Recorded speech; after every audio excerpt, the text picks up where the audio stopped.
So our next presenter, a very good friend of mine. I've often, she motivates me a lot to exercise because she always invites me to places that are off flights of stairs to see her perform.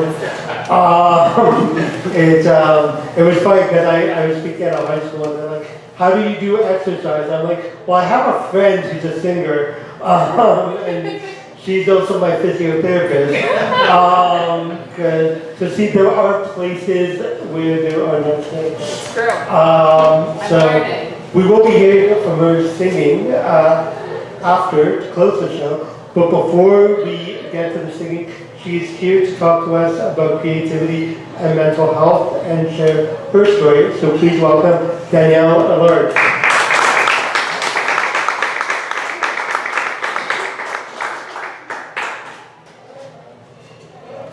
Hi, everyone. Hi. How are you doing? Good. We're good? Big thanks to Michael for putting this on. Can you have a round of applause? And to Sean for filming. Thank you. Sean! And to all the amazing speakers who spoke. It was very, very inspirational. Feeling a little bit underwhelming having to close the show tonight. Thanks, Michael, for throwing me on last. But yes, I am a musician, and I always have to follow that up with the fact that I'm also a teacher. So I teach marketing, public relations, social media. All of that will be relevant in my talk today. So will the fact that I had to mention that I was also a teacher and not just a musician. We're going to get to that. In addition to those things, I was also a super weird kid. Like really exceptionally weird, like a very weird kid. Like imaginary friends, like couldn't really talk to other people my age, so I just did extra projects at school and my teacher would assign me about Egypt and cats mostly. Super into Egypt and cats.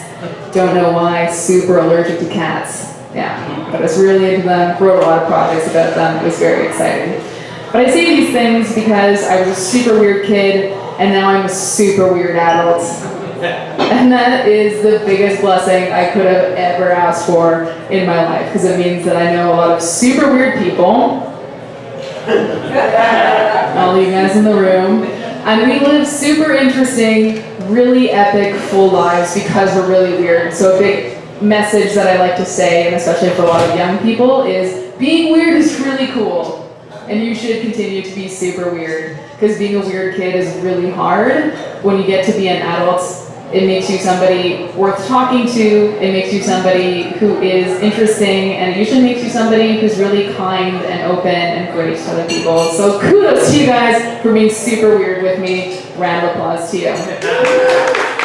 Keep being weird.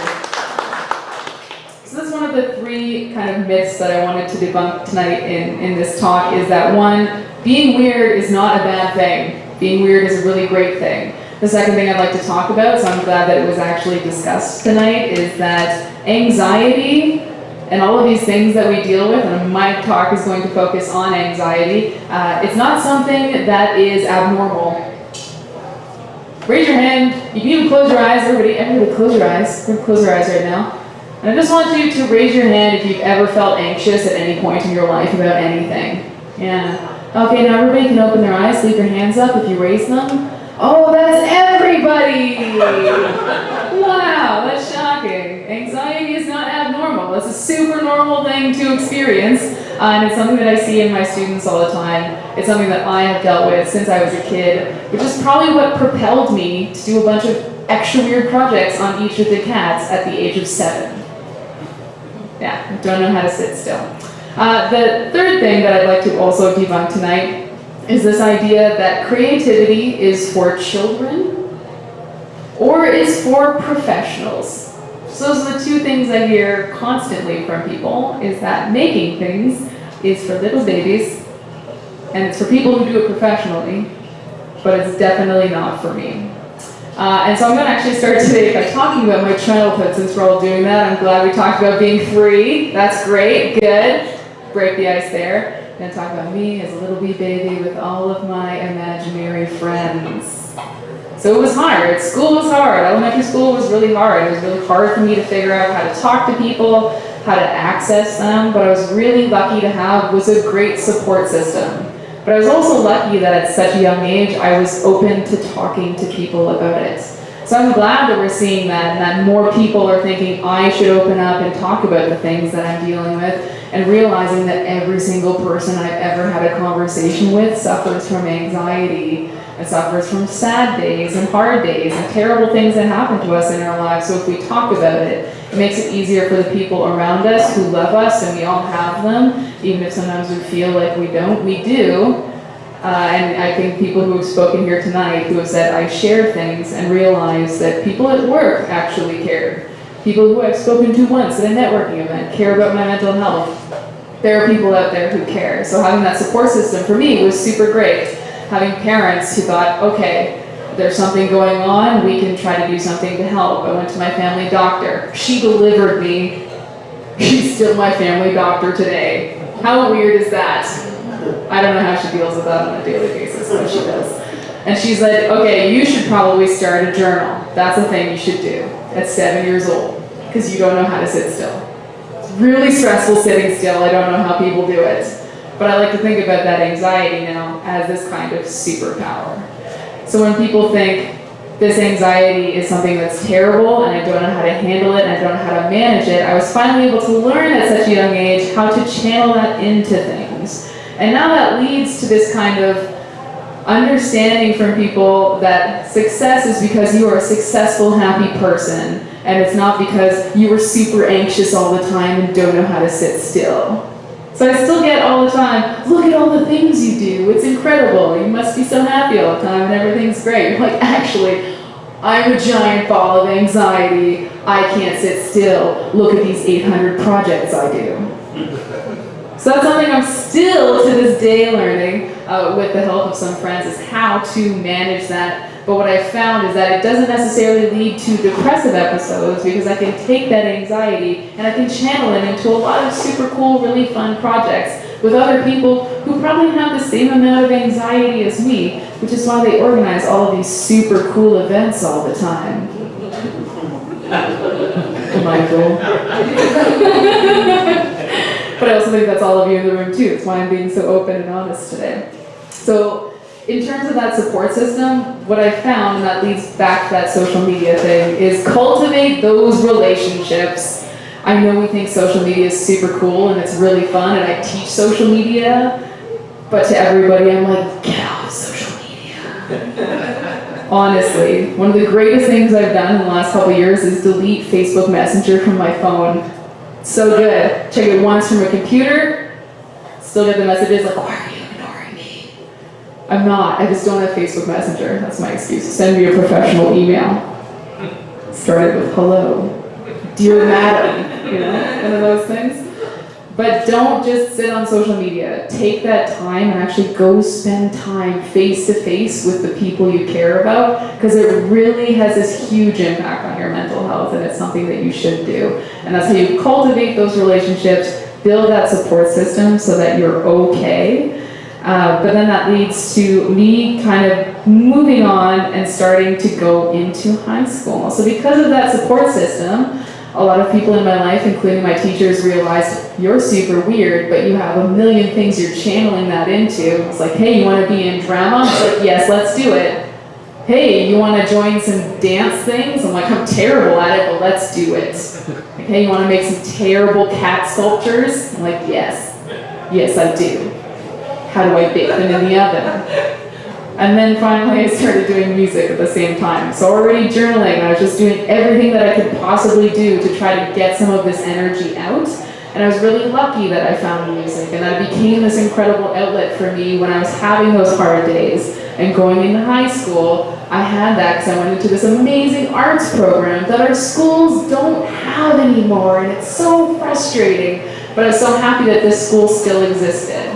And so I went that way. And a lot of my friends went this way, and they went to other high schools that didn't have these same programs, and they got into other things. And I found that so many people from elementary school moving through to grade 12 no longer had any kind of creative outlet for all of their many teenage feelings.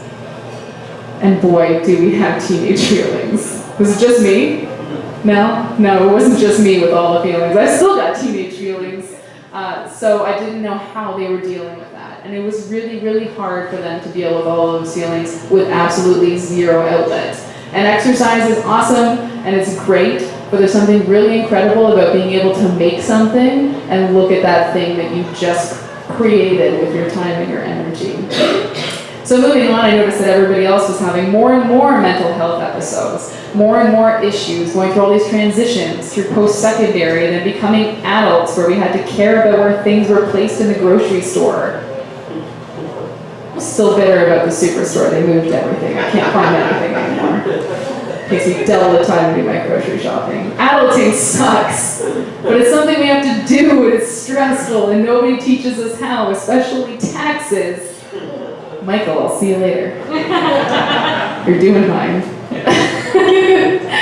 But it's just so sad that nobody feels like they can do these things anymore. So I became an adult, and I still have this amazing outlet for all of my bad days and all of my hard transitions in my life through music, and none of my friends had that anymore. And they were all just having to go through these things and deal with it.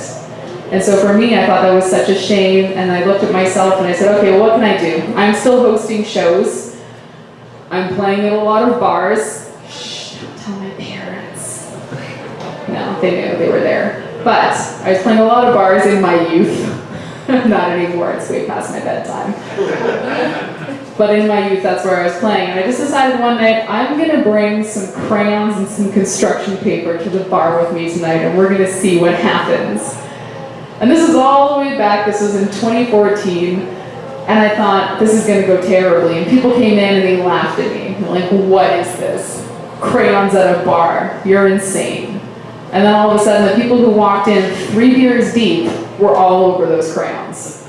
Every single one of them. That big macho guy you met at that festival, he was there.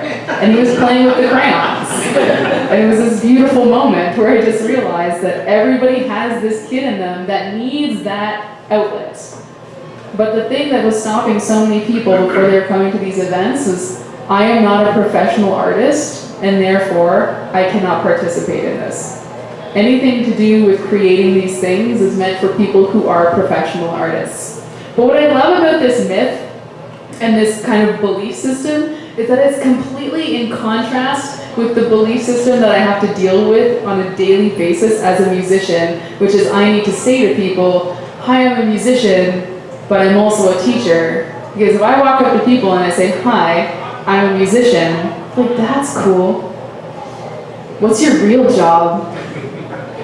Like, what do you do so that you can eat and actually live somewhere? And I'm like, oh, yeah, I'm a teacher. Yeah, that's what I also do, so that I can eat and live somewhere. But I do make a pretty lucrative income as a musician, but you just kind of are constantly having to justify these things to people and explain to them, oh, well, of course, I'm not a professional musician. And it's this belief that there is no such thing as a professional artist. You can't do that professionally. What's your real job? But those same people are the people who are sitting there saying, I can't make art unless I'm a professional.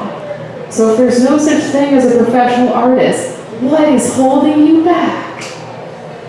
And it's just this idea that there are no spaces in which I can do this without other adults also yelling at me. So I decided I'm going to create that space in which adults can actually play with crayons, and it will be a judgment-free zone. And I started bringing crayons to classes, and I started bringing them to almost all of my shows. And now I host it's turning into twice a month, which is exhausting, but it's really fun. And we just show up and we do art therapy and music therapy. And I bring new singer-songwriters and we play music and people listen to the music, and there's just free crafts there. And honestly, you would be so surprised by the amount of people that show up on a Sunday night and they're just so happy to have a space where they can make terrible art.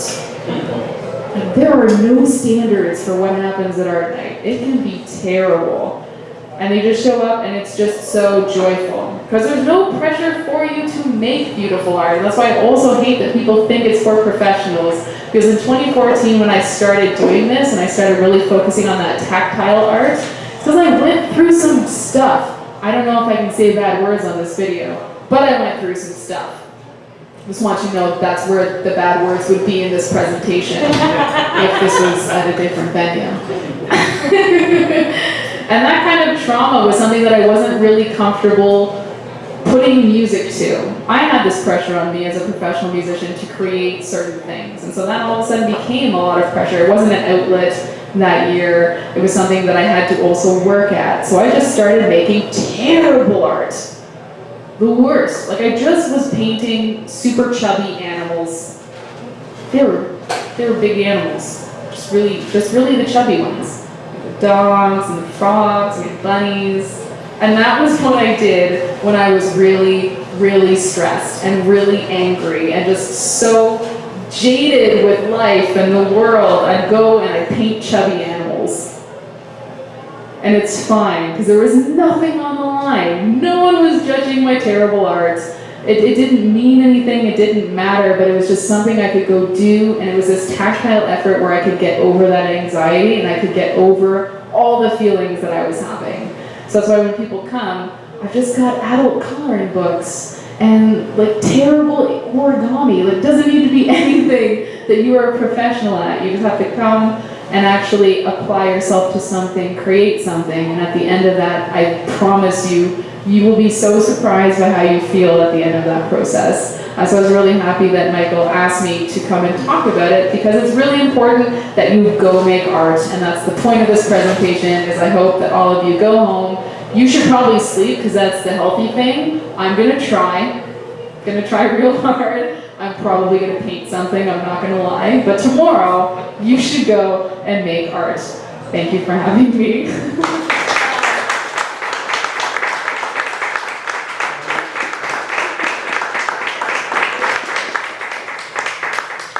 Thank you, Danielle.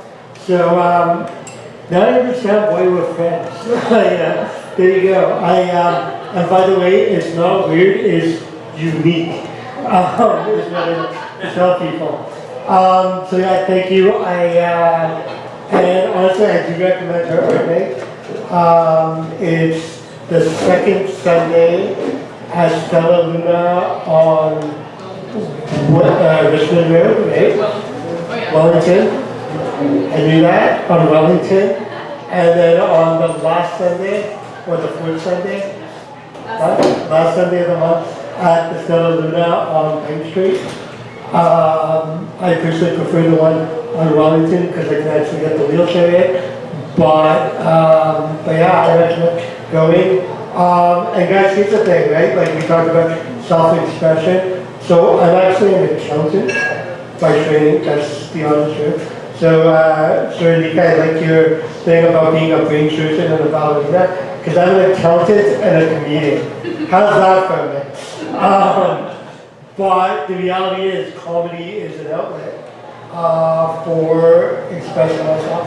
And I always tell people that you can't beat people over the head with a cane when they say something stupid.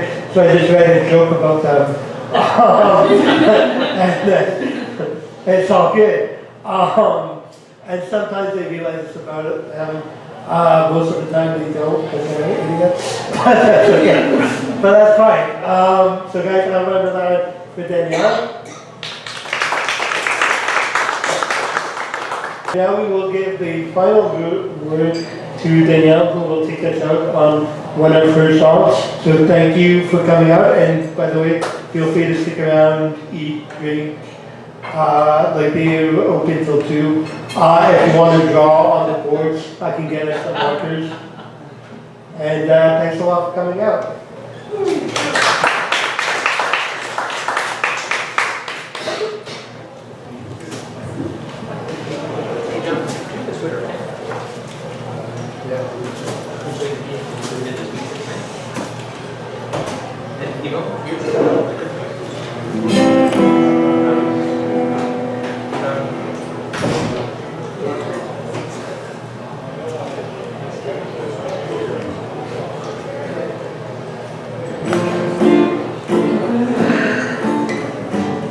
A bunch of you already know this song.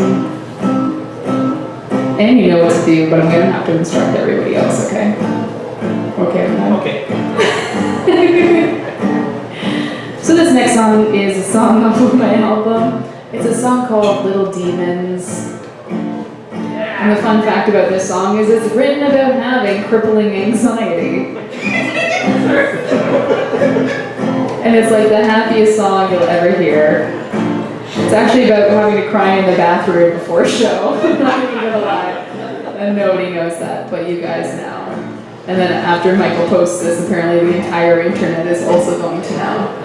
But that's what this is about. And I like to joke that this is my claim to fame, because if you called the city of Ottawa for a while and you were put on hold, you'd hear this song.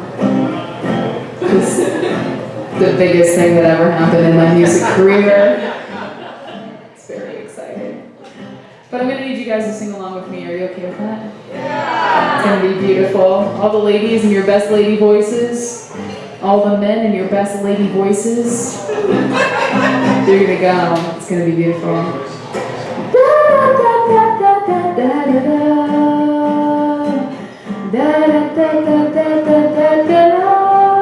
Now all of you.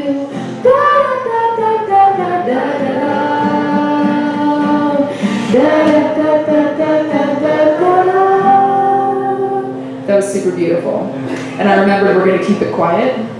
Also had a TBI. I got a guitar to the face. Not even a joke. Most people are like, what? Yeah. Took 8 months to recover. When I went to the doctor, they said, it's because you have crippling anxiety. And I was like, oh, that sucks.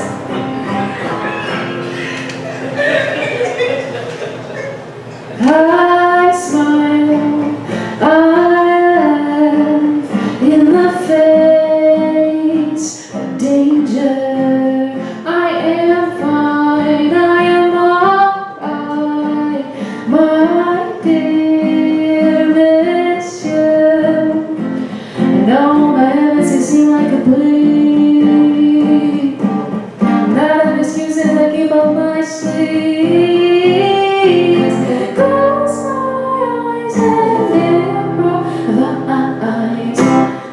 Funny little eyes, and I can't fight these demons anymore.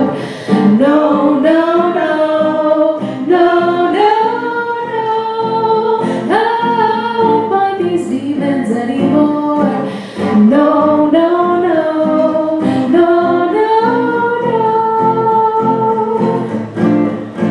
no. So beautiful. So proud of you guys.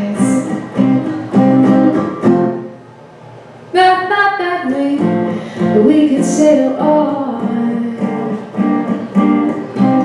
just a little farther, but we won't make it to the harbor. Seconds away with the wind in our sails, pulling your clothes and biting at nails.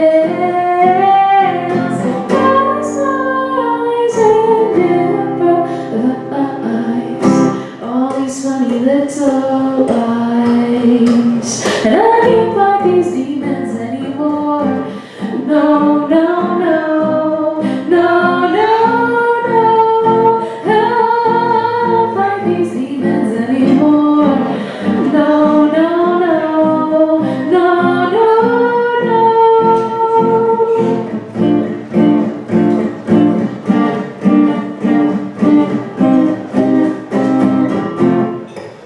I have to live one day at a time, a time without a worry. I don't want to worry. I have to live one day at a time without a worry. Not just for my sanity, 'cause I close my eyes and improvise. All these funny little eyes, and I can't fight these demons anymore. No, no, no, no, no, no. I won't fight these demons anymore. No, no, no, no, no, no. You guys have been awesome. My name's Danielle. It's been such a pleasure hanging out with you tonight. Come back. back for the September edition of Spotlight. Are you ready to sing? Louder than you've ever sung before, and by that I mean like whispering. You're gonna go.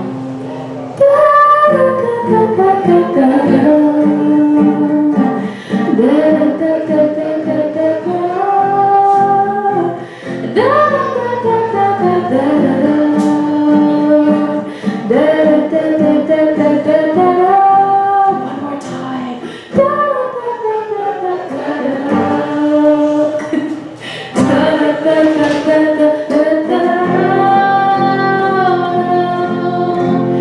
And Michael specifically requested this song because this is how I end all of my shows, and this is how he wanted to end Spotlight, was with jazz hands. Jazz hands, everybody, because that's how we end a good event. You guys are great.